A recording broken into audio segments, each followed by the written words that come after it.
Hello Bobcats, and welcome to GC360, your source for the latest news and stories from the heart of our community and beyond. I'm Caroline Hubbard, and we have a packed show for you today.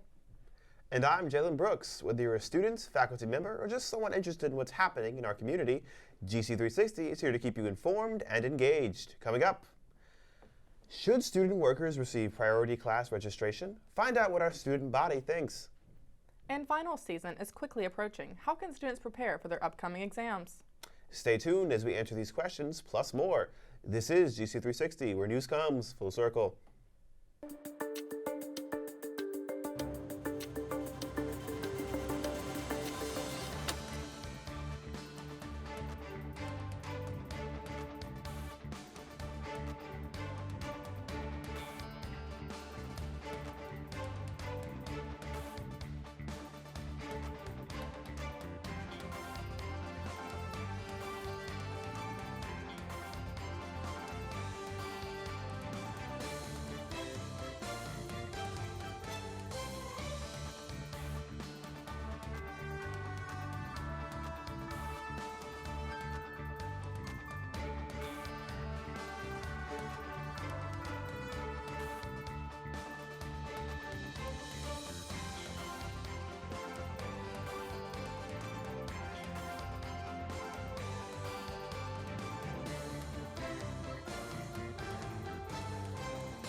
Thanks for joining us. Who should and shouldn't receive priority registration?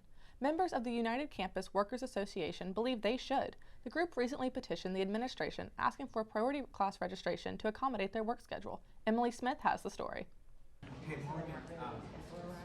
Student workers at Georgia College have been asking for a privilege only some students can be considered for.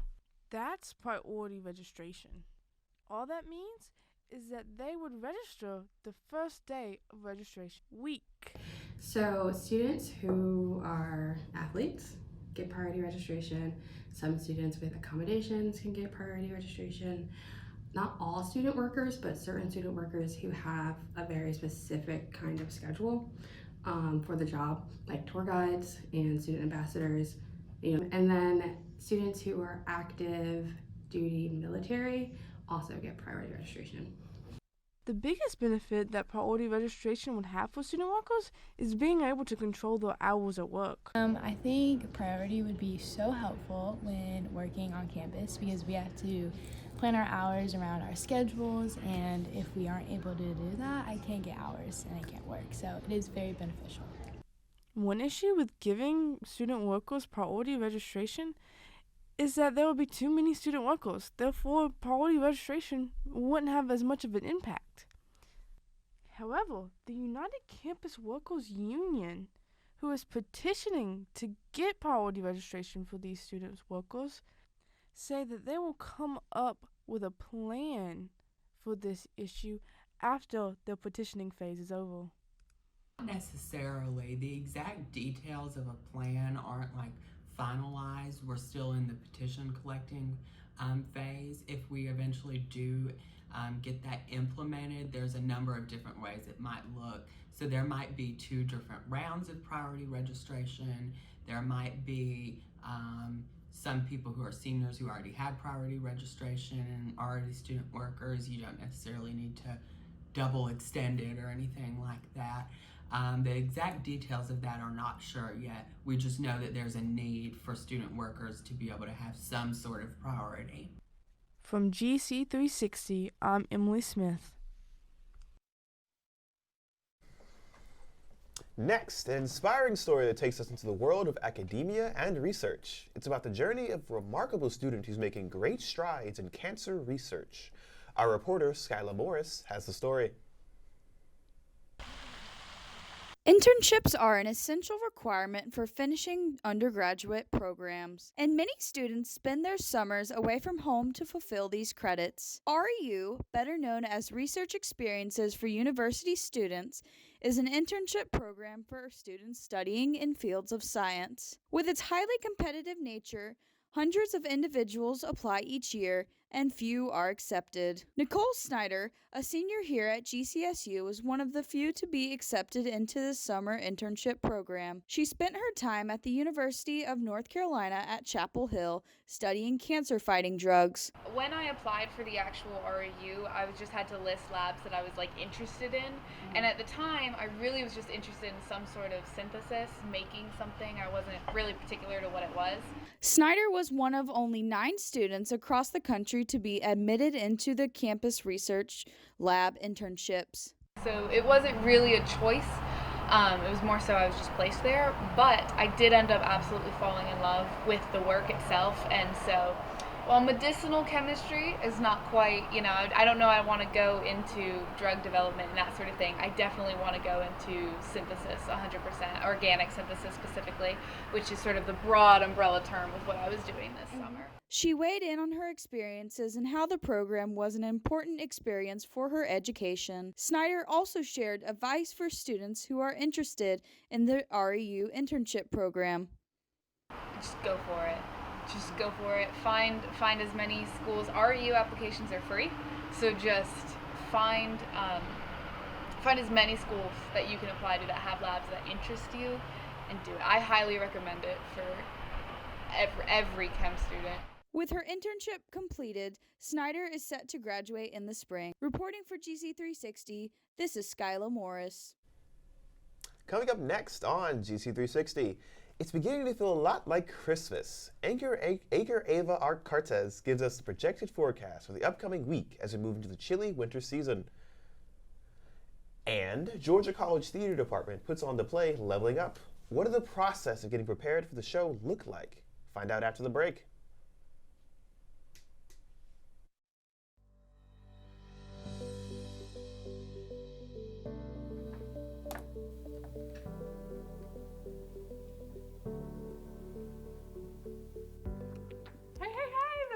News anchor?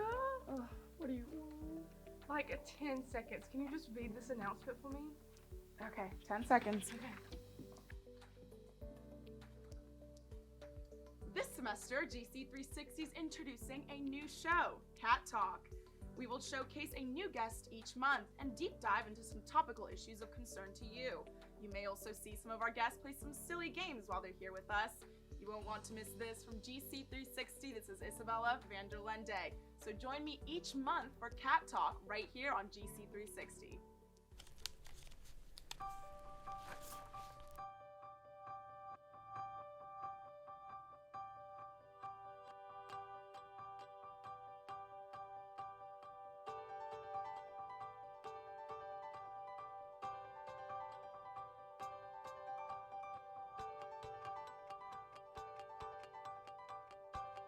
Welcome, listeners. How are y'all doing? Coming soon, right from the classrooms of Midway Hills and Lakeview Academies, the Writing for Success podcast, a reimagining of the 1998 anthology, Everybody Has a Story to Tell, Stories of Flannery O'Connor's Milledgeville. Baldwin County students will share their stories as part of this 100% federally funded grant of $385,000 to improve literacy in Baldwin County elementary schools. That sounds pretty good, y'all. Come check it out. Can't wait to see y'all there, or hear y'all there, or just hang out there. See you there.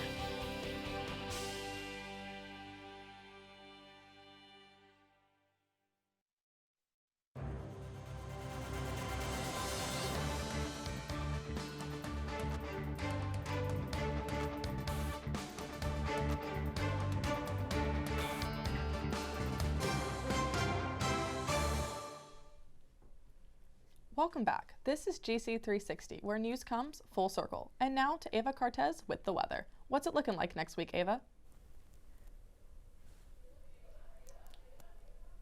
Hello, Bobcats! Welcome to this week's weather forecast. Grab your shades and your umbrella because next week we've got a weather roller coaster headed our way. Friday's looking like it can't decide whether to be warm or chilly. A classic case of cloudy confusion with a high of 73 and a low of 57. Maybe it's having an identity crisis? But don't worry, because on Saturday, the sun is making a triumphant return, shining bright with a high of 73 and a low of 52 late at night. Break out the sunscreen and soak it up, because Sunday is a copycat with a clear skies and a high of 67. It's like the weekend is showing off, but it's a game. But look out for next week's weather. Grab your best sweater, because on Monday it's gonna get cold. For those staying in Milledgeville, we will be expecting cloudy skies at a 62 degrees and a low of 49. Did you think winter was approaching? Well, you're wrong, because we will be expecting rain on a Tuesday and a high of 67 degrees. So you better locate that lost umbrella ASAP. Are you here still? You better not, because Wednesday is Thanksgiving break. So forget about the 8 a.m. class and let's stay at home and enjoy those 59 degrees that we'll be seeing outside. Now, save me a seat, because on Thursday it's Thanksgiving. Time to be thankful and time to eat lots of food. So don't look for me. I'll be taking a nap with this 59 degrees.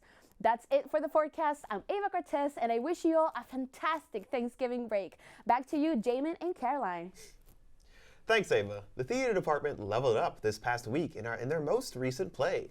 Caroline Hubbard has a story. Georgia College's theater department recently put on the play Leveling Up. Leveling Up is a play written by Deborah Zoe LaFleur that follows the story of a group of young adults who find escape and purpose in the world of online gaming. As they navigate the challenges of the real world, the play explores the themes of identity, responsibility, and the consequences of prioritizing virtual realities over tangible life experiences. Sure. So I'm the stage manager for this production, which essentially means I'm kind of the coordinator of a lot of things. So making sure people are where they're supposed to be, when they're supposed to be there, knowing all the information they need to know, working with the director and cast, schedule rehearsals and coordinate rehearsals, and a lot of those kind of organizational type things. I think the biggest word that I said, and just whenever Jeremy, the director, and I discussed it, is just that it's very authentic. It's a very real production. It's about real people and real stories in a real place and setting. So it's just a very authentic story in every aspect of it. I think it's so tough to compare it to the different shows, just because one of the position I was in, it's a different kind of ball game and a different viewpoint on it. But I think every show has its challenges and stuff, and I think there were a lot of challenges with this show, and just it is such a small cast. There's only 4 characters, so it's a lot of like scenic and character work and figuring out how things work together and making sure that everyone feels safe and comfortable. As well as there are some tough subjects that are portrayed and discussed in the production. So I think finding balance in that and making sure we were doing our due diligence and portraying things as accurately and as honestly and as truthfully as possible. The theater department will put on their next performance, which is a dance performance of Bountiful. It'll go on from November 17th to 18th at 7:30 p.m. in Russell Auditorium. With only a few weeks left in the fall semester, finals will be here before you know it. So how can you stay on top of studying and still prioritize your mental health? Reporter Cami Marcotte gives us some tips as we head into final season. It may only be November, but finals are coming up fast. It's time for students to start considering how to keep their mental health intact while preparing for the most difficult week of the semester. The best way to start early preparation is to engage in spaced review of content. This is when, at least once a week, students review material from previous weeks, including notes, readings, and homework. Some more tips include avoiding the urge to procrastinate, getting a full night's sleep every night, finding a space to study, creating a playlist that helps you focus, getting rid of distractions while you study, trying out different study methods to find what works best for you, writing practice test questions for yourself to go over, finding a study group, etc. GCSU seniors Alexa Gehring and Sarah Poppy were able to share their tips for preparing for finals. To prepare for finals, I start studying the week before. I go to the library with my friends and make flashcards and just kind of start looking over everything in advance. When I prepare for finals, I like to go to Starbucks to study, and I also like to go to SI sessions with my friends, and I like to make Quizlets as well. It may feel early, but starting sooner rather than later can help students feel more prepared when it actually comes time for finals, which would positively affect students' mental health and help students throughout the week rather than set them back. Reporting for GC360, this is Cami Marcotte. And that's a nice segue into our regular segment, Professor versus Student. Our focus today, weekly quizzes. What do you think about them? Here to discuss are students Nina Swam and English professor Dr. Laura Newbern. Ladies, welcome. So let's dive right in. Are weekly quizzes a helpful way to increase students' learning? This may be a hot take from a student, but I like weekly quizzes because I think it's beneficial to have like a knowledge check to keep up with material throughout the semester. And what do you think? I think it depends very much on what the subject is. So coming from an English standpoint, what would you say? Well, as someone who has taught classes in World Lit, that's a course where I have used weekly quizzes. And I also teach creative writing, and in the writing classes, I don't think I've ever given a quiz, nor would I. So do you think quizzes are an effective way to measure how much a student learns?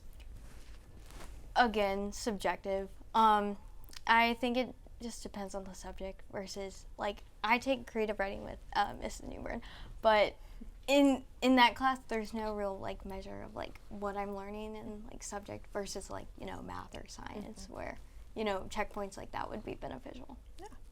And what do you think? Exactly. I would say that in a literature class, especially maybe a lower level literature class, quizzes can be useful as far as I think they help measure participation and they can help students stay engaged. But I don't think that they really test how you think or how you feel about what you're reading. Yeah. And so building upon what you just said, do you think that weekly quizzes can make a student be more engaged in the classroom, you know, based on your personal experience? I do. I know for a fact my French class, we just started taking weekly quizzes and it keeps me on top of the studying. So awesome. And so do you agree, definitely, as you just said, you know, you think it helps. Is there a particular like subject where you'd say it helps more? I would say maybe if you're reading sort of a long novel in a class. Everybody reads at a different pace. And it can help people. I'm an extremely slow reader. So if I were in the class, it would help me, I think, keep up, just make sure I got the chapters in. If I knew that there was a quiz coming, help me stay. And is there a specific material that cannot be learned in another way that's not through a quiz? Well, our current unit right now is poetry, and I don't think you can teach poetry through quizzes, and I can't learn through a quiz for that. So. Yeah. I would worry a lot if someone were giving quizzes in a poetry classroom. Yeah. And so do you think there's certain things you can't learn without it being a quiz? You can't learn? Can't learn, correct. Yeah, absolutely. Like what? Give an example. Oh, how to put your soul on the page. Yeah. How about that? That's a great one. Yeah. And so what would you say are the pros and cons to weekly quizzes? Try to give me 2 of each. Pros is it's beneficial to have a knowledge checkpoint and you stay on top of the material. Cons, study anxiety and more anxiety. And then what are your 2 and 2? Pros would be staying engaged, especially if you're a very busy person or, like me, a slow reader. Another pro might be, I can't really think of another pro, to be honest. Cons, again, would be maybe feeling that knowledge is solely in facts and not so much in feeling. And so do you think there are an alternative to a quiz that could work better?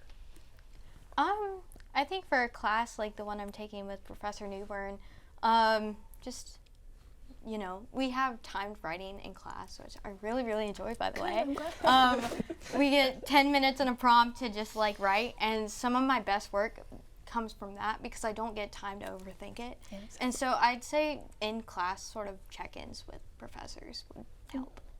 I think along with that, I have my students do reading responses all the time at all levels in the courses I teach, and so in a way those substitute for what quizzes would do in a very different subject. Yeah.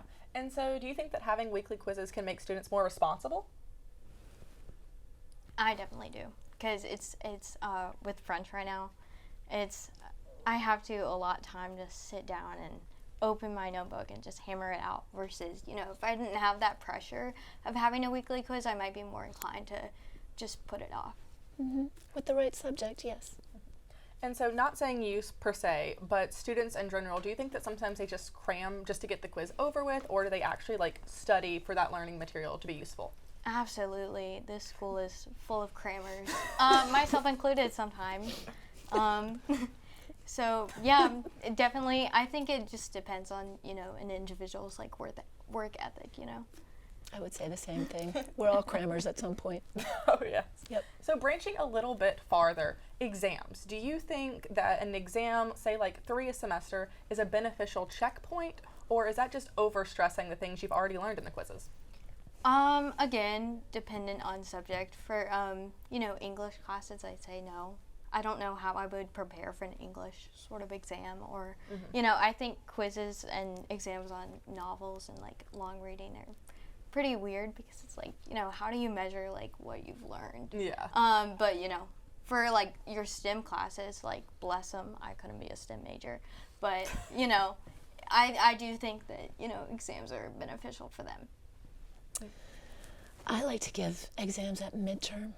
Sometimes when I'm teaching a lit class. I've always done that in my modern poetry class. In the writing classes, never. Yeah. And so would you think that a midterm exam or a midterm paper would be more beneficial in an English setting? Oh, I hate papers, but I'm going to say paper, maybe. Yeah, I really do hate papers. But I would say a paper, because it allows you to get all your thoughts down versus, marking an answer or writing something specific that your professor wants to hear. Yeah. I would say exam. Here we are. Yay, versus, right?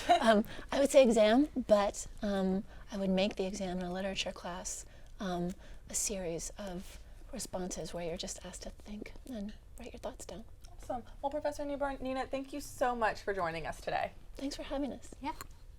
After the break, get ready to shake it off as we hear about Georgia College's celebration of 1989 Taylor's version.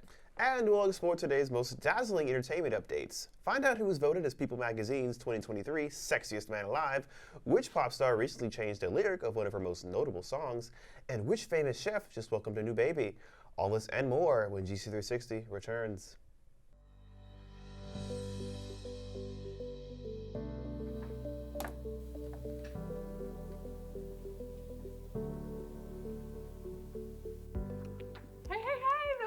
News anchor? Oh, what do you want? Like 10 seconds. Can you just read this announcement for me? Okay, 10 seconds. Okay. This semester, GC360 is introducing a new show, Cat Talk. We will showcase a new guest each month and deep dive into some topical issues of concern to you. You may also see some of our guests play some silly games while they're here with us. You won't want to miss this. From GC360, this is Isabella Vanderlende. So join me each month for Cat Talk right here on GC360.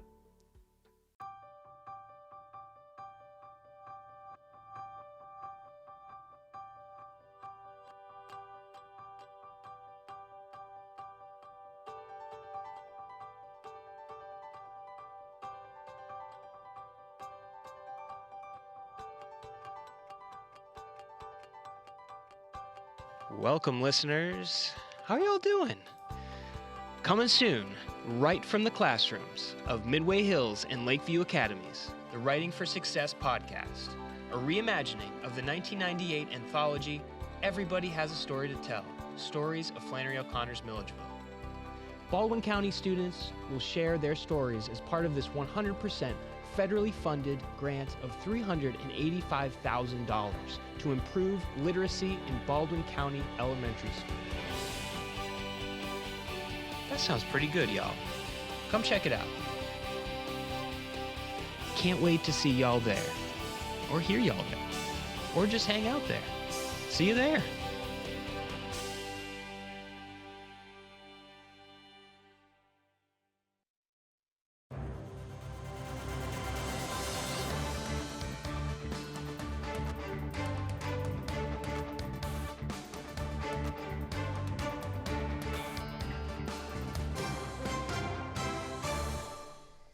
Welcome back. Now let's turn to sports.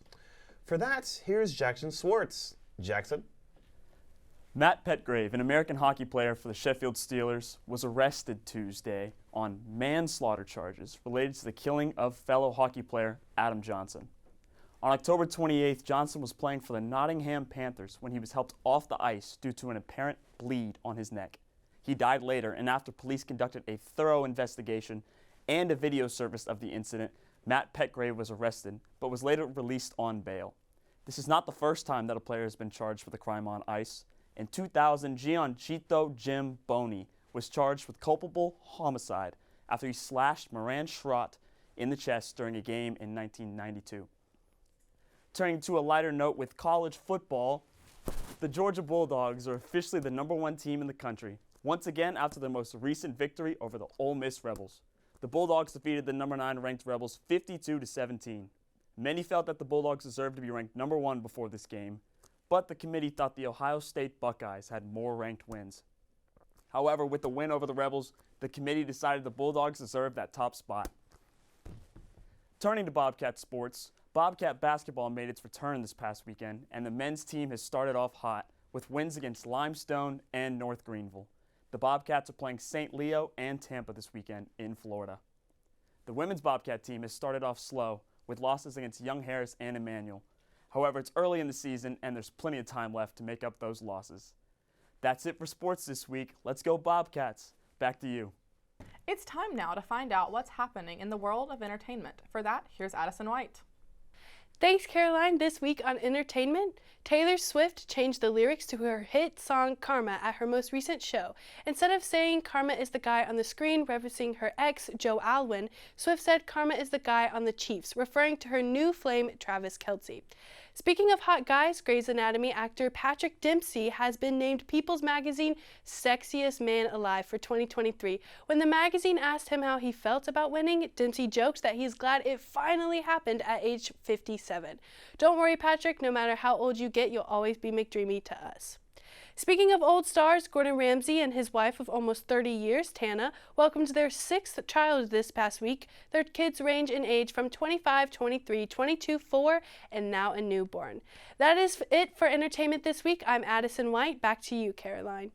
Thanks, Addison. Still with entertainment, more news about Taylor Swift. Students recently shook it off at a listening party for Swift's 1989 album. Reporter Jacqueline Doyne has the story. Georgia College's Young Life organized a Taylor Swift listening party after the recent release of her album 1989 Taylor's Version. For all students interested in spending an evening of music and dance, GC360 spoke with Will Thomas, a member of the organization in charge of the event. So tonight we're raising money to help send these kids to Young Life Camp. So we have a Taylor Swift night. So we have a bunch of Taylor Swift fans come in and singing, dancing, and selling some snacks. It's a pretty fun time. So I'm, I'm just a leader. So I go out to the school and hang out with the high school students.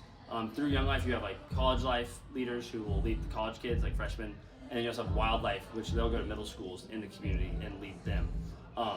And some people are college life leaders and Young Life or wildlife leaders. So we try to just lead and help the community, the students.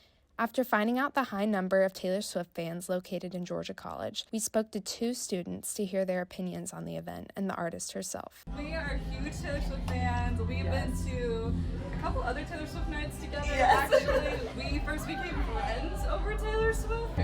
1, 2, 3. Is it over now? Okay. Yeah. Off the new 1989 ball track. Yes. Yeah, I've seen a lot of people emerge.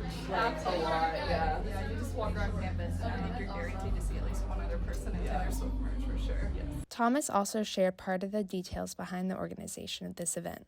I know some people that work here, like Aiden Schuster and Jonathan Morris, who like kind of help run the event here. So we asked them, and we reserved the space through the the student center, and they were very nice and very helpful. And then we came here like 2 hours early, kind of set up, got some balloons, got some streamers. We went to the den, got a bunch of supplies. They were very helpful, and we kind of made this like a Taylor Swift like basement. I don't know. Initiatives like these can be found all around campus, and Taylor Swift's release party was certainly a success. Reporting for GC360, I'm Jacqueline Doyne. Well, that's all for GC360 this week, Bobcats. I'm Jalen Brooks. And I'm Caroline Hubbard. When we're not on the air, you can keep up to date with us on our social media. That's at GC360 News on Facebook and Instagram, at bobcatmultimedia.com/GC360. Catch you next week on GC360, where news comes full circle.